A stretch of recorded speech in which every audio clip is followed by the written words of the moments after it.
The topic is the life of R.H. Boyd and his times. And of course, we're talking to Dr. Bobby Lovett from Tennessee State University, who is the author of a book called How It Came to Be, dealing with the Boyd family. And of course, Dr. Lovett, you talked about the establishment of the National Baptist Publishing Board. And we also understand that Dr. R.H. Boyd was involved in a number of other entrepreneurial activities. Right. And why don't you sort of give us an overview in terms of some of the things that he was involved in? R.H. Boyd arrived in Nashville in November of 1895 and established the National Baptist Publishing Board, which officially had its first quarter in January of 1896. The reason he did is because African Americans had to depend upon other companies to print their Sunday school literature. Company out of Philadelphia, which was the American Baptist Publication Society, and they also depended upon the Southern Baptist Convention, their publishing house. He was in Nashville. So he thought that African Americans should have their own images on that literature and have their own views about Christianity and Sunday school lessons. But he also started a lot of other companies, along with other African American leaders here in Nashville. In 1905, they founded Citizens Bank. And as few people know, Citizens Bank in Nashville, which has 3 branches in the city. Citizens Bank is the oldest continuous operating African American bank in the country. It goes back to 1905. But he also started the National Baptist Negro Dolls Club. They sold black dolls because they argued that African American children should have toys that reflect their image. And so he formed the Negro Doll Company, National Negro Doll Company. You know, that's a curious thing, Dr. Lovett, because I think a lot of us think that only in the 1960s do we get these African images and whatever.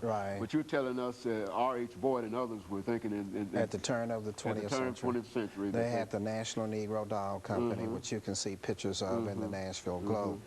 And he also started the National Baptist Church Supply Company, and that was to put African Americans to work building cabinets and church furniture. They sold organs and all sorts of things. And black craftsmen made a lot of these particular products here in Nashville. And they, along with others, formed the Union Transportation Company in the spring of 1905. And that company was formed because Tennessee passed a Jim Crow law in March of 1905 that said African Americans had to ride on the back of the streetcars. So they boycotted the Nashville streetcars and formed their own streetcar company. And they bought electric streetcars that are from St. Louis and Tarrytown, New York. And they had 5 routes here in Nashville where blacks operated their own streetcars as a part of that particular boycott. And also, Boyd and his son formed the Globe Publishing Company, and the Globe newspaper was published from 1905 to January 1959, and it was the major weekly black newspaper here. It was started because you couldn't get any news in the Banner and the Tennessean and the local newspapers, and he argued that, of course, African Americans should be their own journalists, and they should control their own news as to what they wanted to consume and also what they wanted to distribute. And so he was an entrepreneur. Yeah, he was an extraordinary he was a businessman. Yes, he was a Renaissance man. Yes. Became involved in almost all aspects of the African experience. Right. He believed, you know, there's no separation between church and business. Churches should promote African American business, and African American businesses should be a part of the religious community as well. So he really was a man way ahead of his time. Really was. And that's what the book is about. And he also formed the National Baptist Sunday School Congress, which still operates. And this summer, let me see, it will be 103 years old. It's always held in June. And June is a traditional holiday for African Americans, especially down in Texas, where he came from, because that's when they celebrated Juneteenth. Very good. And June 25th was Emancipation Day, 1865, for a lot of black Texans. And so when they do the Sunday School Congress, they do it in June. Still 103 years later, they still do it. And it will be held down in Dallas this time, I believe. I would imagine that's also probably the longest African-American conference as That well. is the longest Sunday School Congress in the country. That is African-American. You know, the Chautauqua movement, you know, out of New York went back into the 1880s and so on.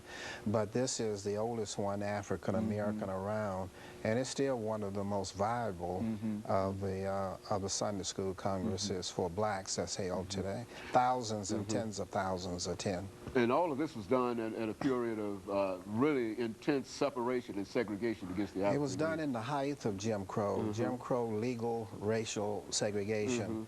And of course, African Americans were forced to create a world within a world because they were shut out of the larger part of American society.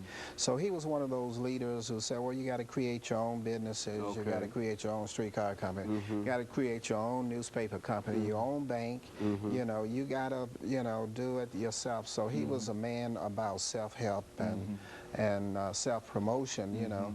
And it was a very dynamic time for African Americans because they came just a generation out of slavery and found themselves less dependent upon the larger society. Yeah, that's right. Now, his son was R.H. Boyd. What was his son? His son was Henry Allen Boyd. Henry Allen Boyd. He was born in Texas, and when his father died in 1922, he became head of the National Baptist Publishing Board and remained head until he passed away in 1959.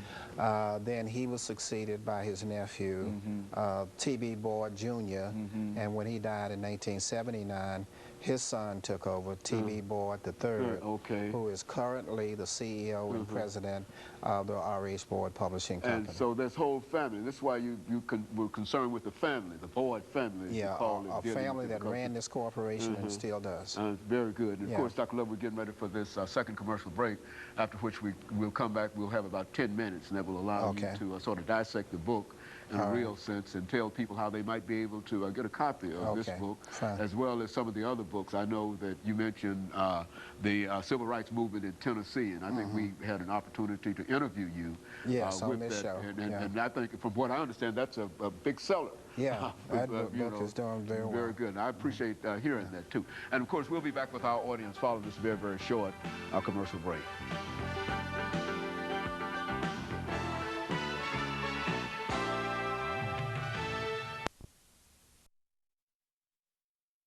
The topic is